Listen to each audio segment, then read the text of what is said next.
Welcome to the new channel. Our passion transforms a community that sees and shares all things new.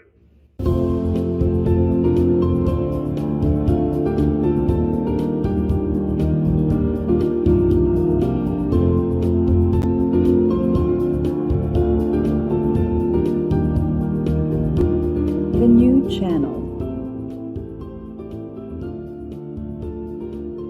Hashtag TNC Now. The views, opinions, and insights expressed in the following shows are those of the host, producers, guests, and viewers. They do not necessarily reflect the position of the channel. Viewer discretion is advised. I'm Erwin. And this is Carlo, and we are streaming live from Pasig City. Welcome to Season 4, Episode 42 of Shots Fired!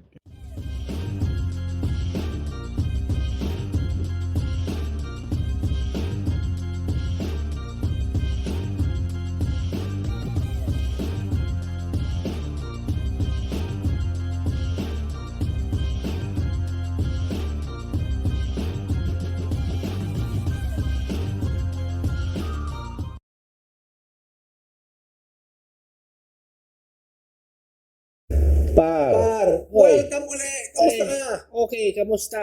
Ito na naman, as in, palapit na ng palapit ang playoffs. Hindi na ako mapakali. Pero today, mukhang special yung topic natin. Anong pag-uusapan natin today, partner? Mukhang dalawang topics ang pag-usapan natin. Unahin muna natin yung rookies of this season. Okay. Rookies, exclusive. Mga rookies ang pag-uusapan Rookies, sila Wemby and we will set aside the two rookies na 1 and 2, si Wemby and si Chet Holmgren. No? Nangingibabaw naman. Talagang Nangingibabaw. above and beyond.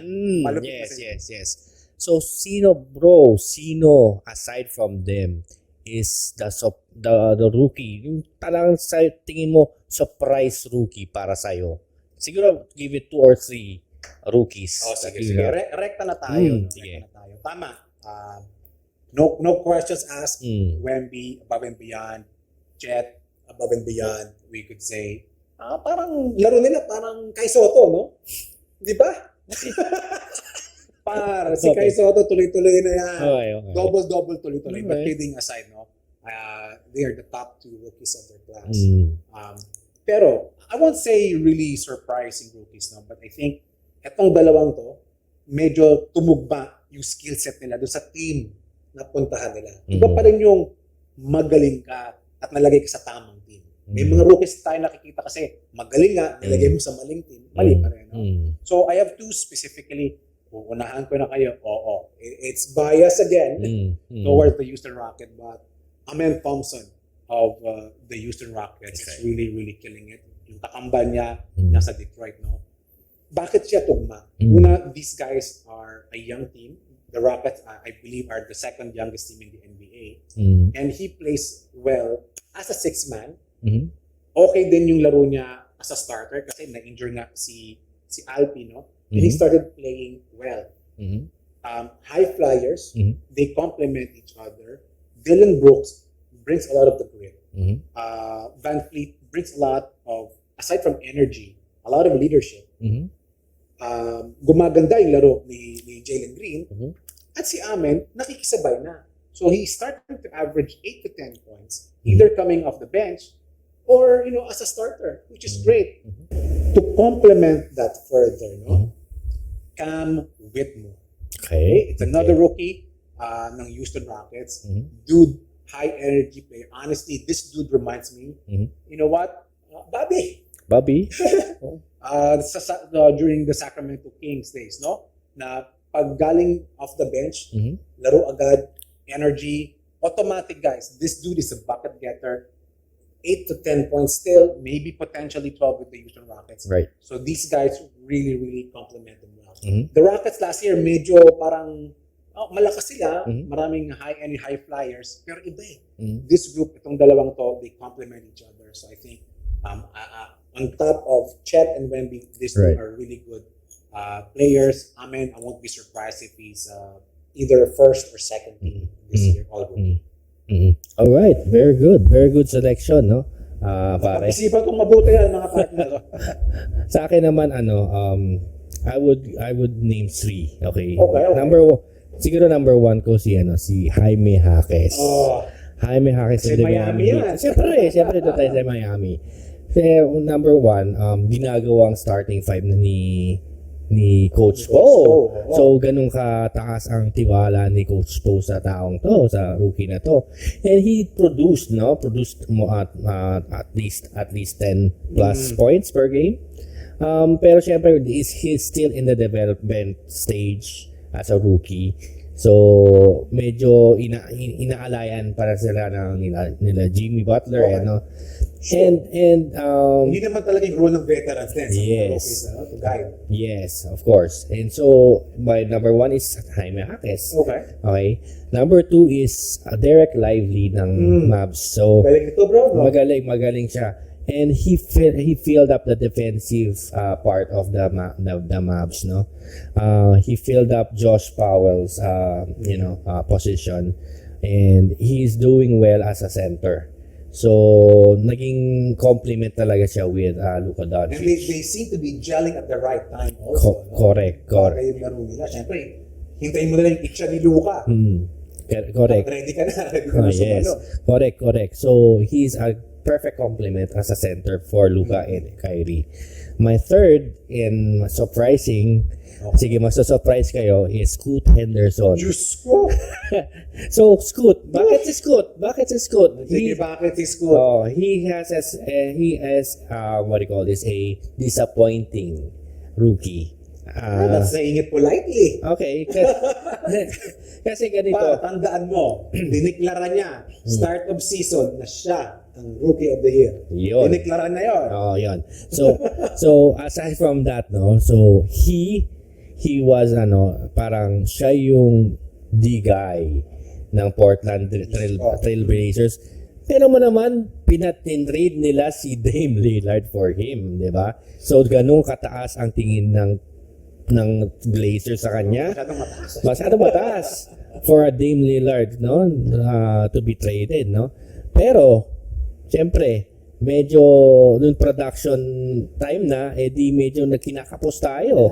Kinakapos na. Medyo na yung hype, medyo hindi na pantay. Oo. Ang taas ng hype kasi kay Wemby, may hype din sa kanya. Yes. So nangyari, ginawa ng Blazers is hindi nga naasahan. Binato siya sa G-League. Number 2 draft pick nilagay sa G-League, bro. Binato siya sa G-League because they wanted to develop more on his skills.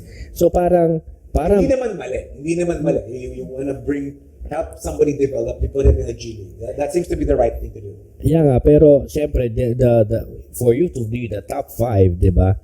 Medyo as slap in the face yun for you to be thrown in the G League to reset your skills. Sa palagi mo, bakit? Sorry sa term, medyo nagkalat si pare. Nagkalat siya. Actually, he's not doing well. Yung production niya, yung field goals percentage niya, very down. So they decided, for him to develop in the G League for how many games? And then binalik na siya ulit. Binalik naman. And he's producing at least 12 points per game. Not the top 5. Bumabawi ka pa paano? Bumabawi. Pero nagkaka 40 points yata siya nung one time. Okay. I there is the potential. Scoot Henderson needs to be consistent lang. Okay. Will he make all rookie team? I guess not. Maybe not. Even second or third, I don't think he's good. Yeah. Maybe not for this. So, yun. So, Interesting. Good choices na sila din yung mga dapat minanmanan din natin ng mga rookies. Yun. So, let's go to our second topic for this episode, It's about the draft. Draft na tayo. Wala pang champion, mag-draft na agad tayo. Mabilis ang panahon Mabilis ang panahon. Sige. Okay. Simulan na natin. Who are the potential draft picks? Top picks ng for the next season. Yes. Sige. So simulan natin, again, baka hindi nyo kilala itong mga to, pero medyo nai-inlove tayo sa French. Okay. Lately, guys, no? Alex Sarr. Mm. So this dude, 7'1", 216, 18-year-old, 18-year-old, that's it. 7'1". This dude comes from France. So right now, si pare, ang ginawa niya, kagaya ng ibang mga rookies na nangyayari ngayon, maski ang Pilipino, ito na rin ang ginagawa after college, nangingipang bansa, turn pro, and whatnot. But this dude played for the Perth Wildcats. So, Parang ano eh. parang kay Soto. Ito na kay Soto rap. Okay. Ito na kay Soto rap. Pinanaman ko na kayo, no? The difference between what happened to him and to Kai, no offense to Kai and his team, no? Medyo nababad to ng konti. So this dude is averaging 18 minutes a game. So medyo nahasa siya, no? And if what we know about the French players right now, the footwork is there, maganda yung movement without the ball. So I'm not particularly surprised that this dude is projected to be number 1. Plus, syempre, kahit paano, si Wemby, na-attract din yung mga European, na ma-market din na mabuti yung mga European players. Based on the current standing ng NBA, wala pang lottery. Ang pinaka mababang team ngayon, Detroit Pistons. He could be a potential pick of Detroit. Ang maganda dito, yung Detroit has some good core with them. Okay, they have a good coach with Monty Williams. Cade Cunningham is there. James Wiseman is there and he's doing okay. James Wiseman, number 1, number 2 pick. Number 1. Number 1 pick. 2 number 1 picks. Baka nga 3 number 1 picks pa yan with Wiseman, with Sarr, with Cade Cunningham.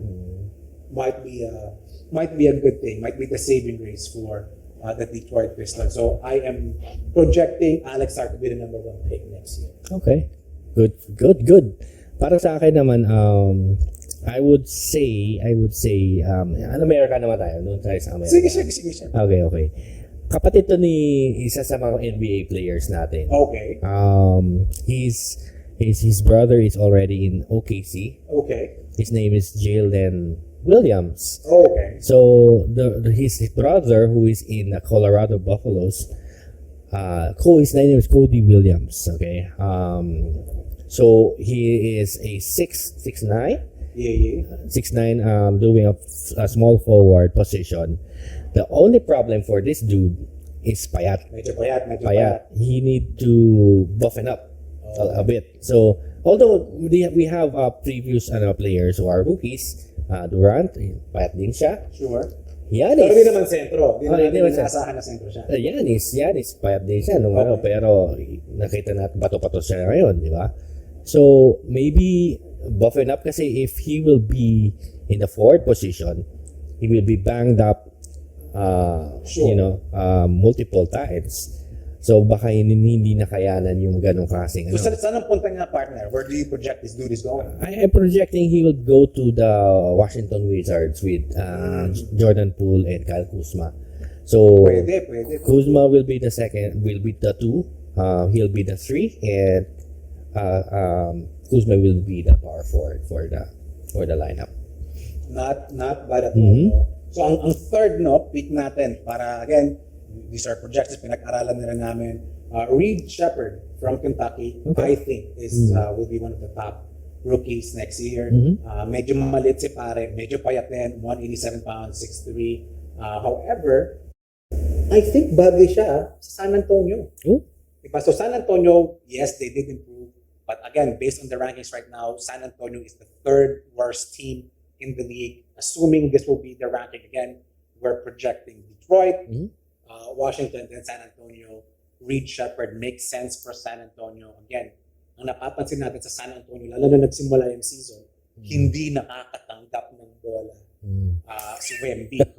Bakit kaya? Kasi Sosa, hindi naman masa pero rumiribaw naman siya. Okay. Rumiribaw naman siya. But kidding aside, a lot of the highlights of Wemby when he joined, prior to joining the NBA, are lobs to him. Lobs. So we need somebody who's a pass-first point guard. San Antonio does not have that.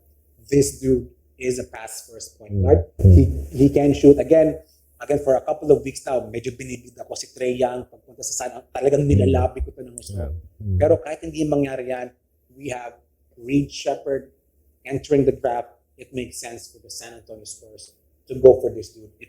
It just makes sense. So he's an 18-year-old. Wemby is 19. Similar to what they did with Ja Morant and the Memphis Grizzlies. Same with Shai Gilgeous-Alexander with OKC.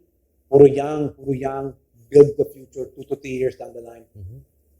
This combination would make sense for San Antonio. What if they got Trae Young and they got this dude? What would be the lineup? If they do get Trae Young, then there's no need for this dude. Right? There's no need for this dude because they're gonna most likely give up picks. Okay. And the pick they're gonna give up is high also, so they're not gonna get that. Sochan should be still there, I would assume.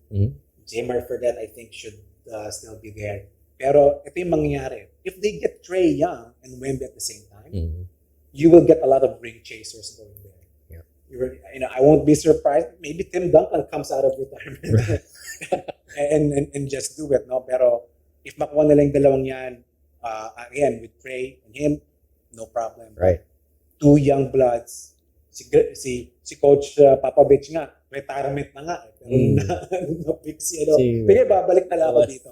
But I think that's what's going to happen in terms of these 3 players. Wow. So good picks. So before anything else, pare, I would like to ask you, di ba we have the top 5, no? Top 5 players. What is the production stats? Is the team expecting for a player, for a top caliber player, kunyari top 1 siya. Okay. First pick is a point guard. Okay. So malamang mas maraming assist. So what is the average, what is the average assist does a top player? Mahirap i-quantify yan partner, no. So para sa akin, no, if you are a rebuilding team, you can't really say how much production this person will give. Okay. You get the best available talent. Okay. The thought process when rebuilding, who in the draft is best. You will not think of who do you think will get with the most assists. That's not the team would work. If you are a starting franchise or a new franchise, if you have an available Wemby, kahit 7 yung sentro mo, if you have 7 centers in your team, you'll still get Wemby. Okay. Right? If you have several Chris Pauls in your team, but you have Derrick Rose, you'll still get Derrick Rose. I think what's important here is that which player is available at that particular point. That's the thought process. And from there, that's when you build. You build around the top player. Wow. So, para sa akin, si Wemby, halimbawa, he's averaging 21 points, 10 rebounds, 3 blocks. I think that's pretty good production. It's really good. It's really good production for a number 1 pick. But syempre, you're gonna think of the other picks. No? But again, let's not think about what their production, but what their contribution. The question is, can you build a franchise around this player? Okay. That's the big question. If the answer is yes, then production will become subjective. Okay. Good point. Diba? So with that naman, yung sinasabi mo, diba, how would you define if it's a bust player? Kung yung rookie bust, Oo. Hirap. Para sa'yo ba? Okay. Sino ang bust para sa'yo? Sa akin kasi, you can't quantify kasi agad if a player is bust in a rookie eh. Okay. You can Good point. You can only say if this person is a bust if it's a journeyman na siya. Okay. Okay, if for example, Minnesota drafted this point guard, no? Doesn't work out, no? Doesn't work out. He was traded to the Brooklyn Nets. Okay. Gumaling. Hindi siya bust. Hindi siya bust. So it really depends. Palanganan na natin. Si Darko. Classic. Okay. Na nababanggit in the bust conversation. Okay. Would you consider him a bust? I wouldn't say that he's a bust kasi he was doing okay naman. He was doing He was doing okay naman kahit na nawala na yung the championship roster ng Pistons. When you see kasi sa akin in a bust, he's not really he doesn't fit well in any system of any team, no? For example, binigyan ka ng role na ganito, hindi mo pa rin nagagawa. Trinade ka sa isang team. Tapos you were given to the same task, hindi pa rin nagagawa, pero different system na siya. So kasalanan mo na yun. Kasalanan mo na, you're not adapting yourself in the system of the team. So if that, you're a bust, 'di ba? So, okay. So, medyo agree ako dun sa part na by definition, siguro, hindi ba si Darko kasi when he was playing with Memphis, medyo okay naman siya. So, sige na. Again, pangalanan na natin yung makayapaan. Anthony Bennett, is he a bust? Is he your definition of bust? I think he's a definition of a bust. Okay. Another person that I can say is a bust is Nerlens Noel. Okay. He's been interesting. He's been a journeyman. Okay. He's been in Sixers, Knicks, Mavs, and he doesn't really fit. He doesn't really fit in any teams. I may say. So Interesting. there. So do you think? Yeah, it's okay. Again, part of our conversation, para sa akin, iba yung bust sa medyo disappointing. Okay. Kasi, okay, let's now put Greg Oden. Okay. Is he a bust or just disappointing? Kasi para sa akin, hindi naman niya kasalanang napilay siya. Diba? So para sa akin, okay, I guess because he's the number one pick, he might be a bust, but I'm just unfortunate. Kasi if this dude did not get injured, I think, again, he could have won with Brandon Roy and LaMarcus Aldridge. Yeah. Yao Ming, I don't think he's a bust. Well, disappointing kasi nga puro injury. Yun yung nangyari sa kanya. No? Pero yun na nga, pasensya na. Mukhang si Anthony Bennett yung magiging reference natin when it comes to bust. Kasi ang taas eh. He was the number one pick. He was similarly brought to the D-League to develop. Tumaba pa nga. Excuse me. So even in a discipline perspective, wala din. But I don't know, man. I don't know. Oh, yeah, right. Interesting. So hopefully yung mga rookies mamapasok, sana talaga magsipag sila. Oo, dapat. Magsipag dito. No? Dapat. And my question also for this one, no? Since we're talking about rookies. What do you think is the reason kaya if ever malakas niya sila sa college, no? Hindi sila masyadong gumagana sa NBA. What do you think is the reason why? So, magandang tanong yan. Para sa akin, dalawa lang ang dahilan kung bakit ang isang malakas na player sa college or maybe even high school, pagdating sa NBA, hindi gumagana na mabuti. Nakikita ko rin sa PBA. Okay. Napapansin ko, may mga iba tayong collegiate players. So, hindi uso sa atin yung one and done. No? Pag nalihis sila ng pwesto, okay. Medyo nagkakatarantahan. No? So, let me give a few good examples. Yung mga medyo kasabayan natin. Yeah, sure. Mike Cortez, for instance. Okay. Superstar, stud with De La Salle. Pag-angat ng PBA, superstar, stud. Bakit? He was a point guard. Pag-angat niya, point guard pa rin. So, hindi nagbago yung role niya. Nag-iba. Well, his role is the same. Nag-iba lang yung sistema. Terence Romeo, superstar. James Yap, superstar. These are two of the best two guards we've ever seen. Pag-angat ng PBA, they became two guards pa rin. They became superstars. Similarly, si Rico Villanueva, mga sentro. Basta hindi ka nagbago ng pwesto, the likeliness of your success is very high. Right. Pero pag nagbago yung pwesto mo, hindi ko nababanggitin kung sino. Kasi may mga ibang sentro nung college, pagdating sa PBA, naging 3, naging 4. So medyo nalihis, no? Okay. Ganun din sa NBA. Pag nalihis ka ng pwesto, ganun din. Pangalawa, minsan kasi, yung mga kalaban mo sa college, butaw. Okay. Yung mga kalaban mo sa high school, butaw. Okay. Pasensya na po, Jimmer Perde. Okay. Okay? naka 79 points sa China. Pero hindi siya makapalag. Bakit? Sino bumabantay sa kanya? Mga halimaw na defensive players na. Right. Si Draymond bumantay sa kanya. Diba?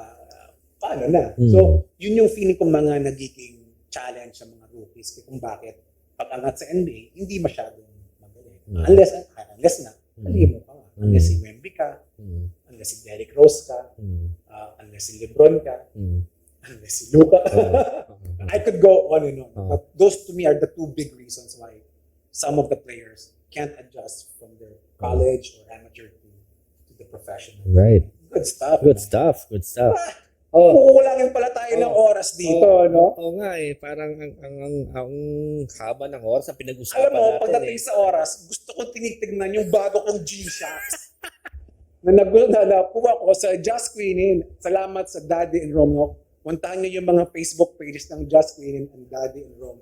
Sa Daddy and Rome, yung mga fragrances, guys. Mabago, no? So, pasensya na. Napahaba tayo ng konti. But, muntawan-tawa nga, par. Naniwala ka sa akin, tama yung oras nito, no? But, mga ka-Shots Fired, thank you so much for, again, liking, subscribing, and sharing. Thank you again sa comments na pinapadala sa amin. Next week, again, sa mga susunod na episodes natin, paganda ng paganda, yung mga topic natin at marami pa kami mga sorpresa para sa inyo. So, in behalf of Erwin, this is Carlo. Thank you so much. Join us next week for Shots Fired!